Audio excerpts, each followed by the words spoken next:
Hi hello నమస్తే welcome to hit TV నేను విషయం.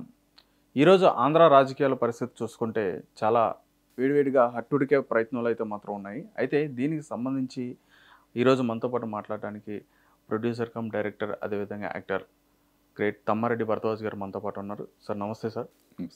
ఎలా ఉన్నారు సార్? సార్ మనం ఎప్పుడు మాట్లాడుకున్నా కానీ ఈ ఆంధ్రప్రదేశ్ రాజకీయాలు అనేది రోజు రోజుకి కొత్త కొత్త కోణంలో నడవడం అయితే జరుగుతుంది సార్. అంటే జరుగుతున్న విమర్శలనే అనుకోవచ్చు, లేదంటే ఇప్పుడు ఉన్న ఆ హాట్ టాపిక్ ఏంటంటే ఇరు వర్గాల మధ్య మాత్రం ఏదైతే ఈ తెలుగుదేశం జనసేన రెండు ఉమ్మడిగా రాబోతుందో, అదేవిధంగా ఇటేమో వైఎస్ఆర్సీపీ వచ్చేటప్పటికి సింగిల్గా సోలోగా నేను వస్తానని చెప్పని ఇటువైపు మాట్లాడడం, వీళ్ళిద్దరు మాట్లాడుకోవడం ఏమో కానీ కింద ఉన్న నాయకులు కానీ కార్యకర్తలు కానీ వీళ్ళందరూ కూడా ఎక్కువ ఆతృతతో చూడడం అయితే జరుగుతుంది సార్ దీని మీద. రైట్. ఇప్పుడైతే సార్ ఇప్పుడు మనం ప్రస్తుతానికి ఎప్పుడు మాట్లాడుకున్నా కానీ మీరు డైరెక్ట్గా కానీ ఉన్నది ఉన్నట్టుగానే మీరు ప్రతి విషయం కూడా చెప్పడం జరుగుతుంది. ఏది కూడా మనం ఎవరికి కూడా అంటే ఒకరికి సపోర్ట్ చేసి మనం ఎప్పుడు కూడా మాట్లాడలేదు. మీరు ఎప్పుడు కూడా డైరెక్ట్గానే ఫేస్ టు ఫేస్ ఉన్నది ఉన్నట్టుగానే ఏది జరుగుతుందో దాని మీదే మీరు మాట్లాడడం కూడా జరుగుతుంది. అదే అంశంలో ఈరోజు చూసుకుంటే మనకి ఈ రాజకీయ పరిస్థితులు ఎలా ఉందంటే అధికార పక్షంలో ఉన్న పార్టీలకు కూడా ఈరోజు అయోమయంలో ఉండే పరిస్థితులు కూడా కనిపించడం జరుగుతుంది సార్. ఎందుకంటే రోజు రోజుకి కూడా వాళ్ళకు కూడా కొంచెం ఒక భయాందోళనలో కనిపించడం కూడా జరుగుతుంది సార్. అది మీ ఉద్దేశంలో ఎందుకని చెప్పని అనుకోవచ్చు సార్? ఎందుకనేం లేదు. ఇప్పుడు తెలుగుదేశం 5 సంవత్సరాలు రాజ్యం వెళ్ళింది. 5 సంవత్సరాలు అయిపోయినాక పోయింది. తర్వాత 23 సీట్లుగా పరిమితమైంది. ఎందుకు పోయిందంటే రకరకాల విశ్లేషణలు ఉన్నాయి. నాకు తెలిసినంత వరకు దాంట్లో అప్పట్లో ఉన్న ఆలోచనలు కొంతమంది చెప్పిన వాటిల్లో సీఎం గారు అవైలబుల్ కాదు. సీఎం గారు చాలాసార్లు ఎవరు మంత్రులకి కూడా దొరికేవారు కాదు, ఎమ్మెల్యేలకు దొరికేవారు కాదు. ఏదన్నా ఉంటే లోకేష్ గారితో మాట్లాడమనేవారు. లోకేష్ గారు కూడా దొరకకుండా ఎవరితోనో మాట్లాడమనేవారు అనేది అప్పట్లో ఉండేది. ప్లస్ కరప్షన్ ఒకటి మొత్తం వీళ్ళు కాకుండా బయట కూడా ఉంది అన్నారు. అది పవన్ కళ్యాణ్ గారు కూడా చెప్పారు గట్టిగా. అవును సార్. 19 ఎలక్షన్ ముందు పవన్ కళ్యాణ్ గారు కూడా చంద్రబాబు నాయుడు గారు కరప్షను, లోకేష్ గారు కరప్షను అని చెప్పి చాలామంది చెప్పారు. అవును సార్. అట్లాగే చంద్రబాబు నాయుడు గారు పవన్ కళ్యాణ్ గారు కూడా విభజన హామీలు రాలేదు, అవి రాలేదు, ఇవి రాలేదు అని చెప్పుకొచ్చారు. అవును సార్. ఇవన్నీ చెప్పి మనకు స్టీల్ ప్లాంట్ ఇవ్వలేదు, విభజన హామీలు ఇవ్వలేదు, స్టీల్ ప్లాంట్ అమ్మేస్తా ఉన్నారు డామ్ డమ్ డిష్ అని అప్పుడు అందరూ చెప్పారు. ఆ పరిస్థితుల్లో ఈయన వచ్చి నేను అన్నీ చేస్తాను, చంపేస్తాను, పొడి చేస్తానని చెప్పి ఈయన చెప్పి నాకు ఒక ఛాన్స్ ఇవ్వండి అంటే ఆయన మీద ఉన్న వ్యతిరేకత వాటెవర్ చంద్రబాబు నాయుడు గారు ఇప్పుడు ఈ ఎవరికి పర్మిషన్ ఇవ్వలేదా లేకపోతే విభజన హామీలా అనే దాని మీద చేసి వాళ్ళు ప్రజలందరూ ఈయనకు ఓటేశారు, ఈయన చేస్తాడని. సో ఈయన వచ్చిన తర్వాత ఈయన కూడా చేయలే. ఈయన కూడా విభజన హామీల గురించి పట్టించుకోలేదంటే రోజు స్టేట్మెంట్ ఒకటి ఇస్తున్నారు. ఆమె ఢిల్లీ వెళ్ళి వచ్చినప్పుడల్లా నేను ప్రైమ్ మినిస్టర్ గారితో మాట్లాడాను అంటున్నారు. ఓ రోజు పబ్లిక్ మీటింగ్లో ప్రైమ్ మినిస్టర్ గారి ముందు కూడా మాట్లాడారు. అవును సార్. సో ఏదో చేశారు. ఆయన అప్పుడు వెళ్ళి వచ్చేవారు చెప్పారు అట్లాగే వీళ్ళ, బట్ ఒకసారి పబ్లిక్లో కూడా మాట్లాడారు ఆయన. అవును. ఆ తర్వాత ఈయన కూడా ఎమ్మెల్యేలకు దొరకరు, మంత్రులకు దొరకరు, ప్రజలకు దొరకరు అనేది ఈయనకి ఉంది. అవును సార్. సో ఆయనకి ఏం జరిగిందో ఈయన అదే చేశారు. ఆయన కూడా కొంతమందిని అరెస్ట్ చేసేవారు, సీఎం అదే స్ట్రైక్ చేసేవాళ్ళని, విభజన హామీల కోసం మాలాంటి వాళ్ళని వెళ్తే అరెస్ట్ చేసిన రోజులు చాలా ఉన్నాయి. సో అన్నీ వాళ్ళు చేసినవి వీళ్ళు చేశారు. అవును సార్. ఇప్పుడు ఓటర్గా వచ్చేటప్పటికి చంద్రబాబు నాయుడు గారు ఏం చేశాడు, ఈయన అదే చేశాడు. చంద్రబాబు నాయుడు గారిని ఎందుకు ఓడించాము, ఈయన కూడా అందుకే ఓడించాలి అనే లెవెల్ ఉంది, ఆ వరకు ఈక్వల్. అయితే వీళ్ళకి వచ్చేటప్పటికి అడ్వాంటేజ్ ఏంటంటే రాయితీలు ఏవైతే ఉన్నాయో ప్రజలకి అవి డైరెక్ట్గా అందటం మొదలెట్టినాయి ఈ 5 ఏళ్లలో. అవును సార్. సో దానికి కన్సాలిడేట్ చేసుకున్నాడు ఈయన. అంతకుముందు ఒక ఛాన్స్ ఇవ్వండి రాజశేఖర రెడ్డి గారు కొడుకునే అనే లెవెల్లో వచ్చాడు. అవును. ఇప్పుడు ఏమంటున్నాడు, నేను చేసింది కరెక్ట్ అయితే నాకు ఓటేయండి అంటున్నాడు. అవును, డైరెక్ట్ అదే అంటున్నాడు. అప్పుడు చంద్రబాబు నాయుడు గారు అమరావతి పోతుంది ఆయన వస్తే అన్నాడు. అమరావతి పోయింది. అమరావతిని గురించి ప్రజలు ఒప్పుకోలేదు. ప్రజలు కూడా ఒప్పుకున్నట్టే అమరావతి కోసం ఓటేసి ఉండాలి, ఆయనకి ఇలా. సో అమరావతి ఇష్యూ కాదు, కరప్షన్ ఇష్యూ కాదు, ఇది కాదు. ఇప్పుడు ఒక వస్తే ఇద్దరికి ఒకటే. ఈయన దగ్గరికి వచ్చేసరికి ఇవాళ అడ్వాంటేజ్ ఏంటంటే ఈయన మొత్తం రాయితీలు ఎంతమందికి ఇచ్చాడో రాయితీలు ఇచ్చిన వాళ్ళందరూ లబ్ధిదారులందరూ నాకు ఓటేస్తారు, అవును సార్. 1+1 ఓటేస్తే నేను గెలుస్తాను అనేది ఈయన అనుకుంటున్నాడు. అవును సార్. కానీ లోపల మనుషులకు భయం ఉంటుంది. ఎందుకంటే చంద్రబాబు నాయుడు గారు ఏ తప్పులు అయితే చేశాడో అదే తప్పులు ఇతను కూడా చేశాడు. అవును. సీఎం అక్షరం మీరు లెక్కలేసుకుంటే ఆయన ఎయిర్పోర్ట్ వైజాగ్ ఎయిర్పోర్ట్ లేకపోతే ఈయన్ని వైజాగ్ ఎయిర్పోర్ట్లో ఆపారు. ఆయన ఎవరో వాళ్ళ పిఆర్ఓలను అరెస్ట్ చేస్తే వాళ్ళ పిఆర్ఓలను అరెస్ట్ చేశారు. వాళ్ళ సోషల్ మీడియా వాళ్ళని అరెస్ట్ చేస్తే సోషల్ మీడియా వాళ్ళని అరెస్ట్ చేశారు. వాట్ ఎవర్ జరిగినవన్నీ 1-to-1 పగసాధింపు చర్యలాగా జరిగినాయి. సో ఎక్కడ క్షమించాల్సిన అవసరం అయితే కనపడదు. కానీ ఈ రాయితీలు లబ్ధిదారులు అడ్వాంటేజ్ ఈయన దగ్గర ఉంది. సో ఈ పరిస్థితుల్లో తెలుగుదేశము జనసేన కలిస్తే, కలవకుండా ఉంటే గ్యారంటీగా గెలుస్తాం, కలిస్తే మనకి ఇబ్బంది అవుతుందేమో, కొంచెం టైట్ అవుతుందేమో అనే భయం వీళ్ళకు ఉంది. Okay sir.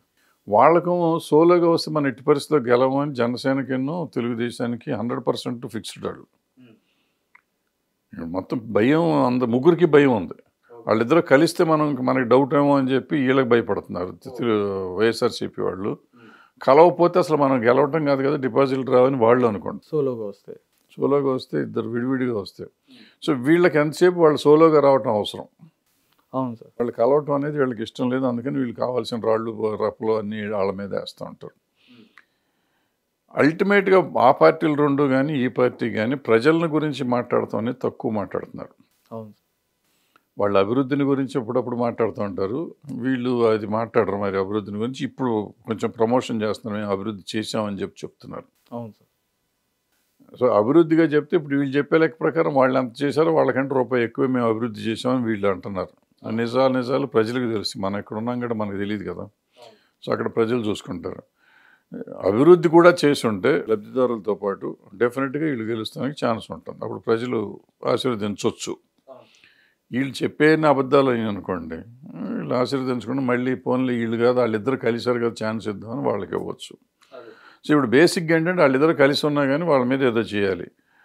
అన్ఫార్చునేట్గా ఎవరు ఒకళ్ళ మీద ఒకళ్ళు తిట్టుకోవటం తప్ప, పర్సనల్గా తిట్టుకోవటం తప్పిస్తే రాష్ట్ర సమస్యల గురించి మాట్లాడతారు. ఎందుకంటే ముగ్గురికి బీజేపీ కావాలి.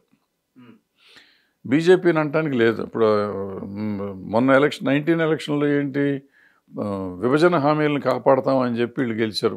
ముగ్గురు కంటెస్ట్ చేశారు. ఇప్పుడు విభజన హామీలు సమస్య లేకుండా పోయింది అసలు మొత్తం. దాని గురించి ఎవరో మాట్లాడతారు. మనకు సంబంధం లేని విషయంలాగా ఉంది, వదిలేశారు. అవును సార్. ఇంకా రాష్ట్రాన్ని గురించి కూడా మిగిలిన ఎవరు మాట్లాడతలా.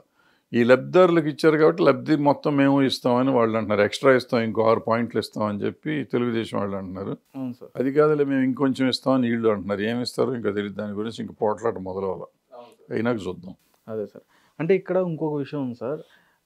ఇప్పుడు ఏదైతే ప్రస్తుత ప్రభుత్వం నడుస్తుందో అది కూడా ప్రజల్లోకి చాలా అంటే ప్రజల్లోకి రాలేదు, కలవలేదు.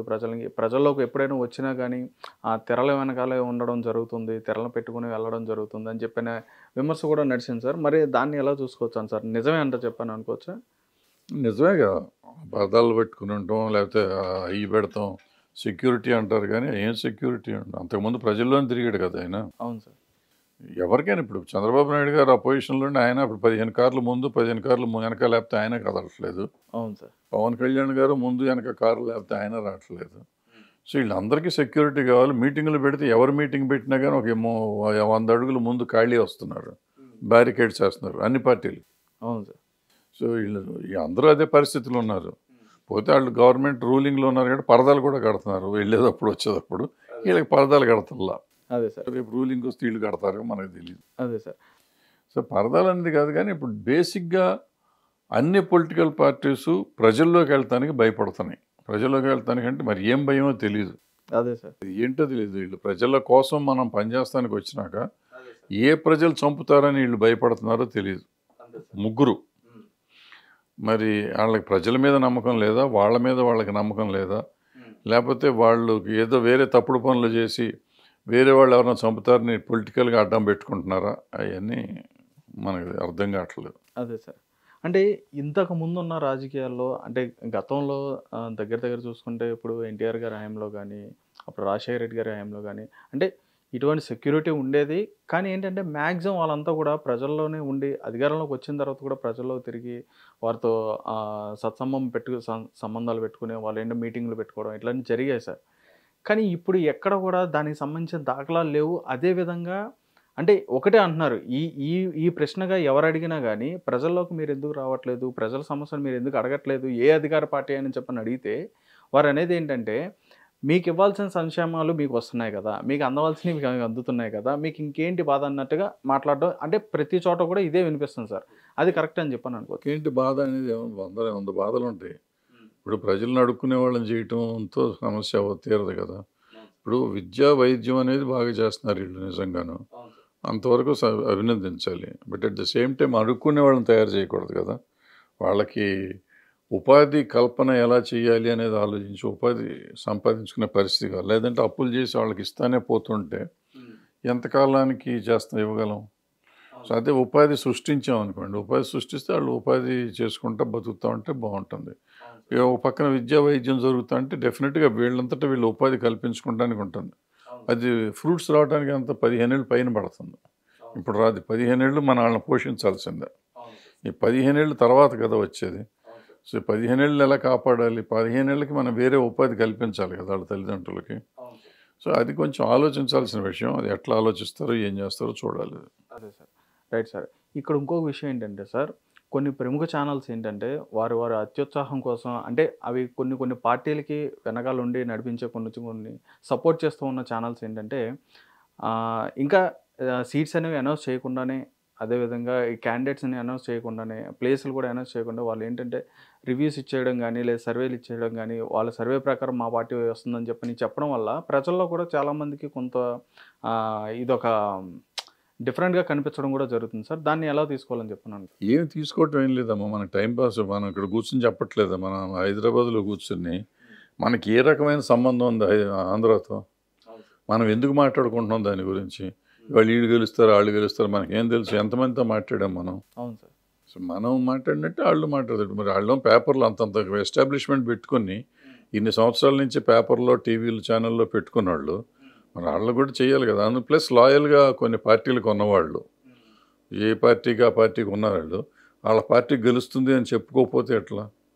మనం సంబంధం లేకుండా, పని లేకుండా మనమే కూర్చుని ఆడు గెలుస్తాడు, వీళ్ళు గెలుస్తారని చెప్తుంటే వాళ్ళు చెప్పొద్దంటే తప్పు కదా.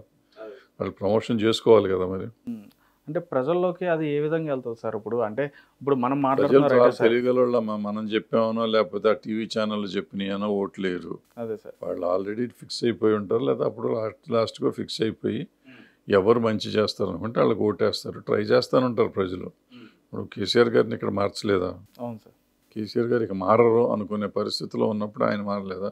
చంద్రబాబు నాయుడు గారు వచ్చారంటే అతుక్కుపోతారు, ఇక ఉండరు, ఆయన 20 ఏళ్ళు ఆయనే ఉంటాడు అనుకున్నారు. 23 తగ్గించేశారు. వాళ్ళు మామూలు మన జనం కాదు. జనాన్ని తక్కువ అంచనా వేయద్దు. అదే సార్. సార్ ఒకసారి అంటే మీరు చెప్తున్న మీ దారిలో ఇప్పుడున్న ఆంధ్రప్రదేశ్లో ఉన్న అంటే మన సపరేట్గా ఇప్పుడు ఈ గ్రాడ్యుయేట్కి సంబంధించే కానీ, లేదంటే ముందుగా తీస్తున్న గ్రాడ్యుయేట్కి సంబంధించే కానీ, లేదంటే ఇట్లా మన డిపార్ట్మెంట్కి సంబంధించి ఈ ఉన్న గవర్నమెంట్ సెక్టర్లో ఉన్న ఈ ఓట్ బ్యాంక్ ఇది చూసుకుంటే ఏ విధంగా ఉందని చెప్పని అనుకోవచ్చు సార్? ఈ వైఎస్ఆర్సీపీ గెలిచినప్పటి నుంచి మీరు లెక్కేసుకుంటే ప్రతి ఎలక్షన్ వాళ్ళే గెలిచారు. ఎక్సెప్ట్ ఎమ్మెల్సీలు మొన్నటి ఎమ్మెల్సీలు తప్ప, గ్రాడ్యుయేట్స్ అసోసియేషన్, టీచర్స్ తప్ప మిగిలినన్ని వాళ్ళే గెలిచారు.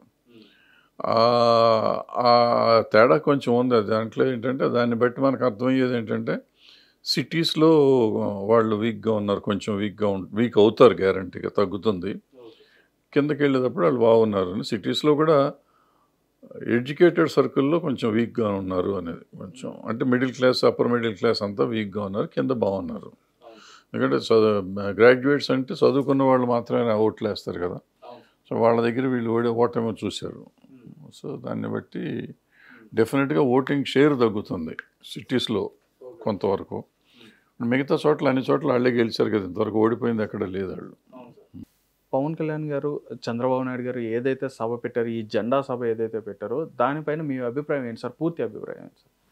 మనకు అభిప్రాయం ఉంటుంది. వాళ్ళు సభ పెట్టారు, ఇద్దరు మాట్లాడారు, బ్రహ్మాండంగా మాట్లాడారు, జెండాలు పంచుకున్నారు, జెండాలు మార్చుకున్నారు, హ్యాపీగా ఉన్నారు వాళ్ళు. మధ్యలో మనకెందుకు గోల? ఒకవైపు ఏమో సిద్ధం అని చెప్పని అంటున్నారు, మరోవైపు ఏమో మేము సిద్ధం కాదు, మేము డైరెక్ట్ యుద్ధం చేస్తామని చెప్పని అంటున్నారు.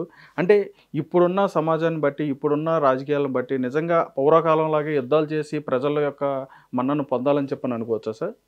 అంటే వీళ్ళు రాజులు అనుకుంటున్నారు కాబట్టి యుద్ధమే చేస్తారు వాళ్ళు. మనం ఇప్పుడు ప్రజాస్వామ్యం నమ్మిన వాళ్ళు ఎవరు ప్రజాస్వామ్యయుతంగానే చేస్తారు.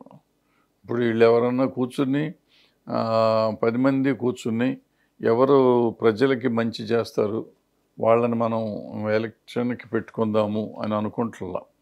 వీళ్ళే కూర్చుని వీళ్ళకి నచ్చిన వాళ్ళని క్యాండిడేట్లుగా తయారు చేస్తున్నారు, డబ్బులు ఉన్న వాళ్ళని క్యాండిడేట్లుగా తయారు చేస్తున్నారు, కులాలు మతాలుగా విడగొట్టి క్యాండిడేట్లను తయారు చేస్తున్నారు. సో ఈ చేసేవాళ్ళు యుద్ధం సిద్ధం అనుకో ఏమంటారు మళ్ళీ, మీకు మేము ఉన్నాం, మాకు మీరు ఉండండి అని అంటారు వీళ్ళు. అదే సార్, అంతే కదా. అందుకే యుద్ధం చేస్తూ ఉంటారు. ఇప్పుడు వాళ్ళు కేవలం పదవుల కోసం కొట్టుకునేవాళ్ళు, ప్రజల కోసం కొట్టుకునేవాళ్ళు కాదు. వీళ్ళు ప్రజల కోసం కొట్టుకునే వాళ్ళు అయితే ఈ మాటలు మాట్లాడరు. పర్సనల్ విషయాలు మాట్లాడుకోవటం, ప్రజల విషయం మాట్లాడతారా, పర్సనల్ విషయాలు మాట్లాడతారా, అంతంత మీటింగులు పెట్టి వీళ్ళు ఎవరైనా అన్ని పార్టీలు. అవును సార్. మనం ఓటేస్తానికి వీళ్ళు ఇద్దరు తప్ప వేరే లేరు కాబట్టి వాళ్ళకి ఓటేస్తాం, వాళ్ళనే పెట్టుకుంటాం. ఎవరో ఒకళ్ళు ఇల్లు వాళ్ళు వస్తారు, గెలుస్తారు మనం. Right sir. అయితే ఇక్కడ ఇంకో విషయం సార్, ఇప్పుడు ఏదైతే జెండా సభ పెట్టడం జరిగిందో ఆ జెండా సభలో పవన్ కళ్యాణ్ గారి మీద ఈ గతంలో జరిగిన విమర్శలపైన ఆయన రియాక్ట్ అవ్వడం జరిగింది. రియాక్ట్ అయ్యి ఆ విమర్శ కూడా ఏంటంటే పవన్ కళ్యాణ్ 3 పెళ్ళిళ్ళు అని చెప్పని దీని మీద ఈ ప్రస్తావన అనేది దాదాపు వైసీపీ నుంచి ప్రతి ఒక్క ఎమ్మెల్యే కూడా దీని గురించి మాట్లాడడం జరిగింది సార్. అయితే ఈ అంశం మీదే పవన్ కళ్యాణ్ గారు రియాక్ట్ అవుతూ 2 కాదు 3 కాదు 3 పెళ్ళిళ్ళు అని చెప్పని అన్నారు, 4 పెళ్ళి 2 3 పెళ్ళిళ్ళు 4వ పెళ్ళి అని చెప్పని అన్నారు. మరి 4వ భార్య నువ్వేనా అని చెప్పన్నట్టుగా అడగడం కూడా డైరెక్ట్ సభలోనే అడగడం జరుగుతుంది. అంటే సార్ ఇప్పుడు ఈ విషయం మీదే తీసుకుంటే మీరు ఇందాక అన్నట్టుగా సభలు ఇంతంత పెద్ద సభలో డబ్బులు ఖర్చు పెట్టుకోనండి, ఇన్ని కోట్లు పెట్టి సభలు పెట్టుకొని వీళ్ళందరూ ముచ్చట్లన్నీ కూడా ఈ పెళ్ళిళ్ళ గురించి వీటి గురించే ముచ్చట్లు అని చెప్పినట్టుగా చూడాలా సార్? అసలు అదే కనపడుతుంది కదా, ఇంత డబ్బు ఖర్చు పెట్టి చేసేది వాళ్ళ పెళ్ళిళ్ళ గురించో లేకపోతే పర్సనల్ విషయాల గురించో అయ్యే మాట్లాడుకుంటున్నారు, అసలు విషయం మాట్లాడతలేదు కదా. ఇప్పుడు ఎంతసేపు ఆయన దుర్మార్గుడు అంటారు వీళ్ళు, పెళ్ళిళ్ళు చేసుకున్నాడు అంటాడు ఆయన. అసలు దేశము రాష్ట్రం ఏమైపోయిందిరా బాబు అంటే దాని గురించి ఇద్దరు అంత గట్టిగా ఏం చెప్పరు, ఏదో చెప్తూ ఉంటారు. సో దాటవేత కార్యక్రమం ఇది లేకపోతే పర్సనల్గా చేయటమా అనేది. అందుకే నేను రాజులు అంటాను. ఇప్పుడు రాజులు కాబట్టి నా రాజ్యం నాకు ఇవ్వు, నీ రాజ్యం నాకు నేను నీ రాజ్యం నుంచి పో అనుకో అంటారు రాజులు. అయితే ప్రజాస్వామ్యంలో అట్ట అనరు కదా. అందుకని నేను వీళ్ళు రాజులు వీళ్ళు మనుషులు కాదని చెప్పేది. రైట్. ఇక్కడ ఇదే అంశం మీద సార్ రీసెంట్గా మళ్ళీ ముద్రగడ్డ గారు కూడా ఒక లేఖను కూడా మళ్ళీ రాయడం ఆయన కూడా రాసి ఇవ్వడం కూడా జరిగింది పవన్ కళ్యాణ్ గారికి. అంటే ఏదైతే మీరు ఇట్లా ఉమ్మడిగా వస్తామని చెప్పని అనుకుంటున్నారో, అదేవిధంగా 24 సీట్లకి మీరు ఎందుకు కైవసం చేసుకుని చెప్పని భావిస్తున్నారో, ఇక్కడ వరకే మీరు పరిమితం అని చెప్పని ఏ విధంగా అనుకుంటున్నారో కాదు, మేము ఏంటంటే ఏదైతే సామాజిక వర్గం ఉందో ఒక సామాజిక వర్గం దానికి సంబంధించి మేమందరూ కూడా ఎంతో పోరాడాం, మేమందరం కూడా మీ వెనకాల ఉన్నాం, అటువంటిది మిమ్మల్ని సీఎం చేయాలని చెప్పని మేము భావిస్తుంటే మీరు ఎమ్మెల్యేకే మాత్రం పరిమితం అయిపోతున్నారు అని చెప్పన్నట్టుగా వాళ్ళు మళ్ళీ లేఖ రాసి మళ్ళీ అడగడం కూడా జరిగింది. కానీ అటువంటి అంటే ఏదైతే పవన్ కళ్యాణ్ గారు ఉన్నారో ఆ సామాజిక వర్గం సంబంధించిన వారే వీరు కూడా మాట్లాడుతున్నారు కాబట్టి వారితో ఎందుకని కలవలేకపోతున్నారు సార్, వాళ్ళతో ఎందుకు మాట్లాడలేకపోతున్నారు? పవన్ కళ్యాణ్ గారు పార్టీ పెట్టినప్పుడే చెప్పారు, నేను ఒక కులం కోసం పెట్టలేదు పార్టీ, ప్రజల కోసం పెట్టానని చెప్పారు. అన్ని కులాలు నాకు ఒకటేను, అంతా కలిసి ఉండాలి అది చెప్పారు ఆయన. వాటెవర్ ఆయన నామినీ అని చెప్పారు. చెప్పినాక ఆయన ఒక కులానికి పరిమితం చేయడానికి చాలామంది ప్రయత్నం చేశారు. ఆయన వర్గంలో నుంచి అందరూ ప్రయత్నం చేస్తున్నారు. కొంతకాలం ఆయన కూడా లొంగారో లొంగలేదో, మరి లొంగినట్టు అనిపిస్తారు, ఒకరోజు అయినట్టు ఉంటుంది, కానట్టు ఉంటుంది, అది ఏదో జరుగుతూ ఉంది. సో ఇప్పుడు ఆయన నేను కాదు నాకు అందరూ కావాలి అన్నప్పుడు ఈ వర్గం వాళ్ళు నేను మిమ్మల్ని చేద్దాం అనుకుంటే నేను వర్గంగా చేయక్కర్లేదు, నా బలం ఇంతే ఉంది అని ఆయన బలం ఆయన తెలుసుకున్నాడు. ఇప్పుడు ఆయన దగ్గర ఉన్న ఒక అడ్వాంటేజ్ ఏంటంటే ఇప్పుడు అందరూ ఒప్పుకునేది మనకు అంత బలం లేదని. Okay sir. కేవలం చంద్రబాబు నాయుడు గారు జైల్లో ఉన్నప్పుడు ఈయన వెళ్ళి హామీ ఇచ్చి నేనున్నాను ఎవరున్నా లేకపోయినా నేను మీతో ఉంటాను అన్నాడు కాబట్టి మాకు ఎక్కువ సీట్లు ఇవ్వండి అని అడుగుతున్నారు వీళ్ళు. మాకు బలం లేదు కానీ ఎక్కువ సీట్లు ఇవ్వండి, మనం ఇద్దరం కలిస్తే గెలుస్తాం కాబట్టి, మేము ఉంటేనే మీరు గెలుస్తారు కాబట్టి, మేము లేకపోతే మీరు ఓడిపోతారు. సో మేము ఓడిపోతాం అనేది తర్వాత సంగతి, మీరు ఓడిపోతారు. మీరు గెలవాలంటే మేము కావాలి, అందుకని మేము ఉన్నాం కాబట్టి మాకు ఎక్కువ మా బలం కంటే ఎక్కువ ఓట్లు సీట్లు ఇవ్వండి, పవర్లో కూడా మాకు ఈక్వల్ షేరింగ్ ఇవ్వండి అని వీళ్ళు అంటున్నారు. అంటే ముఖ్యమంత్రి కూడా ఇవ్వండి వీలైతే అనేది వీళ్ళు అంటున్నారు. సో మరి ఆయన మోరల్గా మరి అట్లా ఇవ్వాలా? రాజకీయంగా అయితే కుదరదు. రాజకీయంగా ఎందుకంటే వీళ్ళకి అంత బలం లేదు. మోరల్గా వచ్చారు కాబట్టి పవన్ కళ్యాణ్ గారు, లేకపోతే మనం గెలవం, పవన్ కళ్యాణ్ గారు అంత వాలంటరీగా వచ్చారు కాబట్టి మనం ధైర్యంగా ఆయనకే ముఖ్యమంత్రి ఇచ్చేద్దాం, కనుక ఆయన వచ్చి కూర్చున్నాడు కాబట్టి ఆయన అనుకోవచ్చు. లేదు ఉప ముఖ్యమంత్రి ఇస్తాను అని అనుకోవచ్చు. సో ఆయన అది అనౌన్స్ చేయట్లేదు, ఆయన అది చెప్పట్లేదు. సో వీళ్ళందరూ కలిసి నీకు నువ్వు అన్నావు కదా అడుగు అని చెప్పి వీళ్ళు చెప్తున్నారు వీళ్ళు. ఆయన అది ధర్మం కాదు అనుకున్నాడు, మరి ఎందుకు ఆయన అడగట్లేదు, ఆయన గోలేంటో ఆయనకు తెలియాలి, మనకు తెలియదు. ఇంకొక వీడియో అయితే మాత్రం వైరల్ అవడం జరుగుతుంది సార్ ఇప్పుడు రీసెంట్గా. అది కూడా వచ్చేటప్పటికి వైఎస్ సునీత గారిది అయితే మాత్రం ఒక వీడియో అనేది ఇప్పుడు చక్కర్లు కొట్టడం అనేది చాలా ఆశ్చర్యంగా కనిపిస్తుంది. ఎందుకని ఆశ్చర్యం కూడా కాదు సార్, ఎందుకనంటే ఏదైతే వారి తండ్రి గారు ఉన్నారో వైఎస్ ఆనంద్ గారిది, ఆయనకి సంబంధించిన కేసే ఇప్పటివరకు మాకు న్యాయం జరగలేదు. అటువంటిది కుటుంబంలో ఉన్న వారికి ఎటువంటి న్యాయం చేయలేదు. అలాంటి వ్యక్తికి మా అన్నయ్యకి ఓటేయొద్దు మీరు అని చెప్తూ కుటుంబంలో ఉన్న మాకే న్యాయం చేయలేదు, అటువంటిది మీకు ఏ న్యాయం చేస్తారని చెప్పనే మాటలు కూడా ఆమె మాట్లాడడం జరుగుతుంది. అది ఏ విధంగా తీసుకోవాలని చెప్పాను. ఏ విధంగా తీసుకుంటారు అబ్బా, ఎలక్షన్లు అంటే మామూలే. ఒక షర్మిల గారే చెప్తున్నారు, సొంతంగా రక్తం పంచుకు పుట్టినావిడే వద్దంటే ఈవిడ ఇంకా వాళ్ళ తమ్ముడి బాబాయ్ గారు అమ్మాయే కదా. అవును సార్. సో ఈ అమ్మాయి పెద్ద వాల్యూ ఏముంటుంది? షర్మిల గారు చెప్తేనే ఓటు వేయకుండా ఉండాలి. షర్మిల గారు సునీత గారు చెప్తే ఇంకొంచెం ఓట్లు ఉంటాయా ఉండవా, బాగా వీళ్ళ ఫ్యామిలీ వాళ్ళ ఫ్యామిలీ వేయరేమో, మిగిలిన వాళ్ళు వేస్తారేమో, లేకపోతే మొత్తం అంతా కలిపి వెళ్ళిపోతారేమో తెలియదు. అదే సార్, ఇవన్నీ పెద్ద ఇంపాక్ట్ ఉండవు, పొలిటికల్గా అంత ఇంపాక్ట్ ఉండవు అవన్నీ.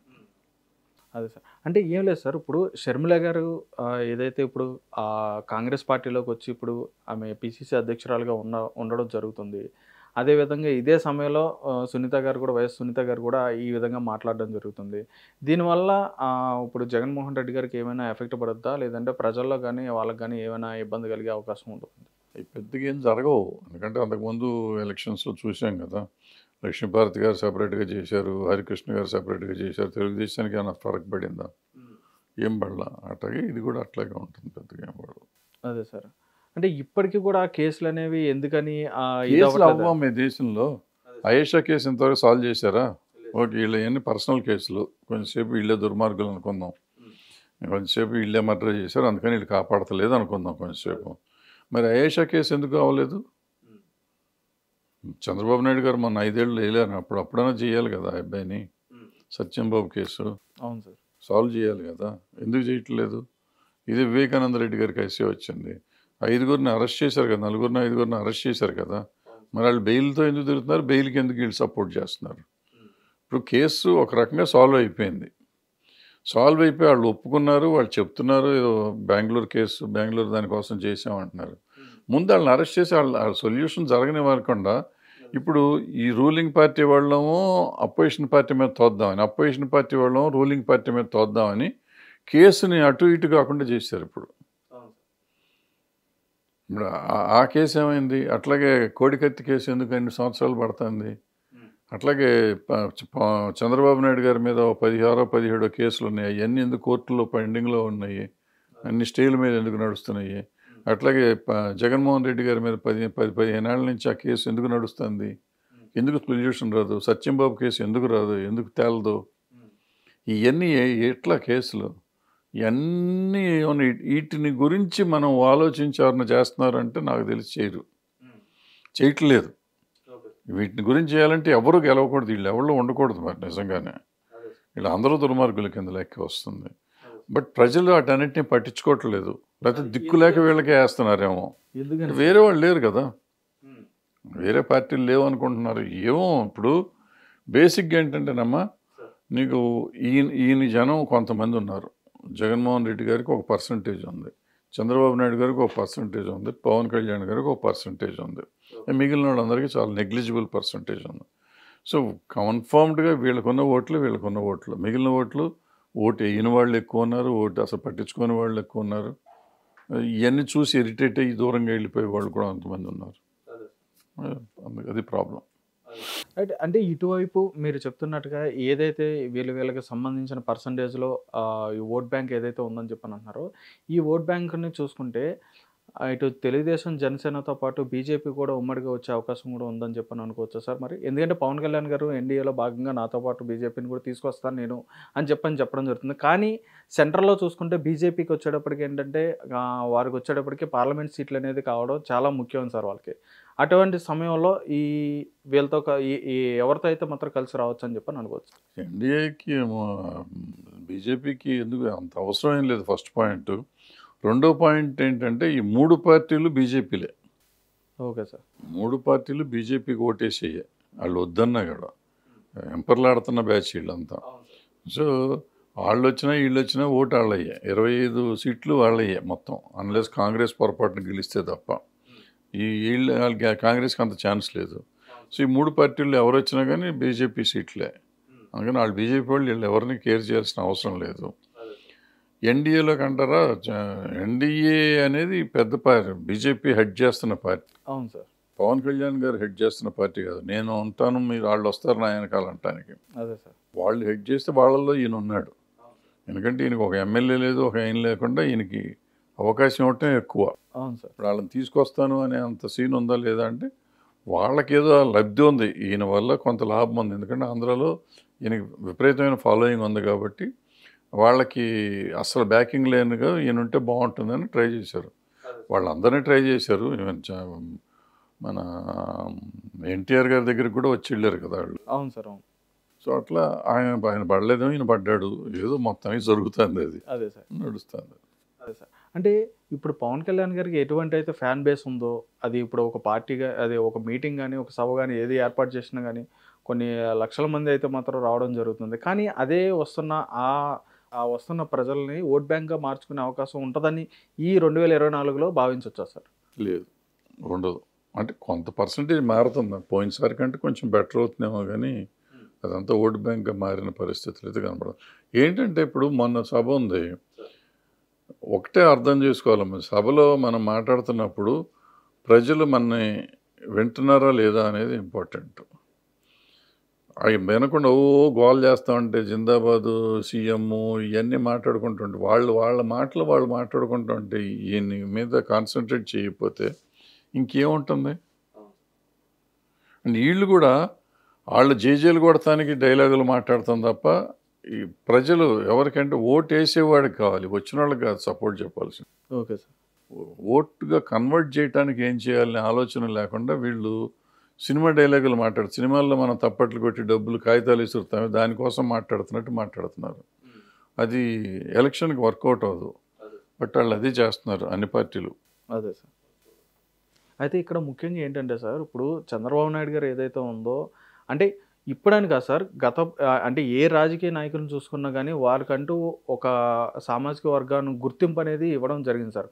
చంద్రబాబు నాయుడు గారికి వచ్చేటప్పటికి ఈ సామాజిక వర్గం సంబంధించిన వాళ్ళు ఉంటారు అని, ఇప్పుడు రాజశేఖర రెడ్డి గారికి కానీ ఇప్పుడు జగన్ గారికి సంబంధించి ఈ సామాజిక వర్గం వాళ్ళు వీరుగా ఉంటారని చెప్పనే ఈ అంశం అనేది ఇప్పటి నుంచి కాదు, ఎప్పటి నుంచో కూడా ప్రభుత్వంలో జరుగుతుంది సార్. ఇటువంటి సందర్భంలో ఆంధ్రప్రదేశ్లో ముఖ్యంగా వచ్చేటప్పటికి ఇప్పుడు ఏదైతే చంద్రబాబు నాయుడు గారి సామాజిక వర్గం ఉందో, అదేవిధంగా పవన్ కళ్యాణ్ గారి సామాజిక వర్గం ఉందో, ఈ రెండింటి మధ్య కూడా ఇప్పుడు కాదు సార్, ఎప్పటి నుంచో కూడా ఈ వ్యత్యాసం అనేది చాలా ఉంది సార్, ఈ రెండు సామాజిక వర్గం. అటువంటి సమయంలో ఇప్పుడు వీళ్ళిద్దరూ కూడా కలిసి ఇట్లా ఉండడం వల్ల వారికి కింద ఏమైనా ఇబ్బంది కలిగే అవకాశం ఉందంటారు? ఏముండదు. ఇప్పుడు ఈ సామాజిక వర్గాలు అంటారు. ఇప్పుడు చంద్రబాబు నాయుడు గారి సామాజిక వర్గం కానీ జగన్మోహన్ రెడ్డి గారి సామాజిక వర్గం కానీ చాలా మైన్యూట్. ఒకటి 6%, ఒకటి 5% అదో ఉంటాయి. అటువంటి వాళ్ళకంటే పవన్ కళ్యాణ్ గారి సామాజిక వర్గం చాలా ఎక్కువ పర్సంటేజ్ ఉంది. కానీ వాళ్ళు ఎప్పుడు ముఖ్యమంత్రులు అవ్వలేదు. ఇప్పుడు అవ్వాలని ప్రయత్నం చేస్తే అదే ఇప్పుడు ముద్రగడ గారు వాళ్ళు చెప్పే గొడవ.